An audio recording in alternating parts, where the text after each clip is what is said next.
So this Cooper Webb fine for refusing a media interview is kind of causing some controversy on social media, and I'm going to tell you guys why your take is probably wrong on this. So Verb dropped this yesterday, Cooper Webb fined for refusing interview at Anaheim 2. Yes, we know he was sick. Yes, we know it was a triple crown with less time. But before we get into all that, let's talk about why is there a fine for refusing media interviews? Guys, it's because this is a business. This is an industry. This is how you build a successful, thriving, healthy industry around this sport or borderline hobby that we have that is riding dirt bikes. Yes, these guys are getting paid to go race, but you know what? There are way more fans paying to be here, paying to watch the race. There are teams of media guys whose job, just like these guys to race, are to come to these events and interview these guys and spread that information throughout the webosphere, and that all contributes to the sport's growth and health. It might have gotten a little lost that these guys are riding a dirt bike, but part of their job obligation is to cooperate with the media, represent their teams and sponsors, and serve as a positive role model.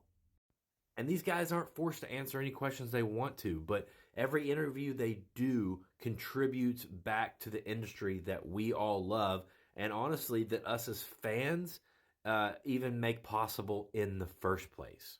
So, this has to be a rule put in place and enforced fairly. Feld can't say, well, we know Cooper Webb was sick, so we're going to waive his fine. And then the next person who's maybe disgruntled about something and refuses an interview says, oh, I felt sick. Are they going to waive his too? These have to be enforced evenly. And I'm sure Webb knew that, and he was probably fine with the fine. I'm sure it's not that much money. He doesn't really get fined. It just comes off his future winnings, which are just a drop in the bucket compared to what he gets from his sponsors anyway. So I don't think he's fine with it, and you guys should be fine with it too, but you're not. Let's look at some of the comments. He was sick and under the weather, Jeremy says. He's right. I don't blame him either. That's why he's probably fine with the fine. Somebody said, pretty sure Eli got fined for the same thing when he hurt his knee. Chris says, AMA is ruining our sport. They should be ashamed. Can't see the name here, but it says, fine everyone for every little thing. It's getting ridiculous. Let them race. If they don't want to interview, leave them alone. Nope, that's the wrong way to go about it. The sport is turning soft. Guys, this is the exact opposite of the sport turning soft. This is the sport actually getting some guts and some rules. I hope he pays all in pennies. That's a guy that just doesn't understand how the fine works.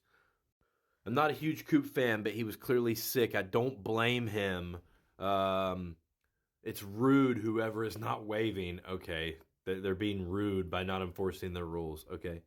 He should have done the interview and barfed on the interviewer. Yeah. That would have been fine. What a ridiculous fine. Dwayne says, that's about a joke. AMA, are you standing behind this BS? And it just goes on and on and on, guys. But here's my favorite one. Actually, I had to show you this one. Greg Smith says, shitty ads that don't have anything to do with the sport. Ghostbuster theme for a new shitty movie. Man, I never thought I would see someone actually complain that outside money from somewhere like Sony Pictures into our sport would be a problem. That one is wild to me. But here's my favorite from Phil Kane. He says, the AMA needs to be beer. The AMA seems to be beer-bellied wannabes or mediocre has-beens. Drain the swamp. And I don't know how to take this besides, is he saying that the AMA needs to be comprised of current motorcycle phenoms or just champions? That racers would make up the best AMA people? Does that mean like you can't coach a sport or be a referee unless you're a superstar? Guys, these comments over on you know where are nuts. Just go read them. The last thing I'd like to say before signing off is that, guys, I'm a Cooper Webb fan. I love his grit and determination, and he's not always the fastest guy, but he gets it done. And, I like the guy. But if we ever want the sport to grow as large as it can, it's never going to be a mainstream stick and ball sport.